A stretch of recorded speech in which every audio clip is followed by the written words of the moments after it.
நீதி உரிமையின் செய்திகளுக்காக ராஜ்குமார் நம்ம வீட்டு பிள்ளைங்களா தொங்குது. நமக்கு கலெக்ஷன் தான் முக்கியம், தனியார் பேருந்து ஓட்டுநரின் அலட்சியம். குறிஞ்சிப்பாடி சிதம்பரம் சாலையில் காலை 8:30 மணியளவில் ஸ்ரீராமவிலாஸ் என்ற தனியார் பேருந்து தினந்தோறும் இயங்கி வருகிறது. இந்த பேருந்தில் பயணிக்கும் பள்ளி, கல்லூரி மாணவர்களின் உயிரை பணயம் வைக்கும் அட்டூழியங்கள் நாளுக்கு நாள் அதிகரித்துக் கொண்டு வருகிறது.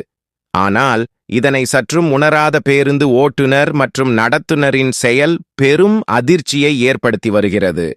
இப்படி ஆபத்தை உணராமல் பேருந்தின் பின்புறமும் மேற்புறமும் தொங்கி உயிரை பணயம் வைக்கும் மாணவர்கள் மீதும், இதனை சிறிதும் கண்டுகொள்ளாத பேருந்து ஓட்டுநர் மற்றும் நடத்துனர் மீதும் போக்குவரத்து துறையும் காவல்துறையும் நடவடிக்கை எடுக்குமா என்பதே அனைவரது எதிர்பார்ப்பாக உள்ளது.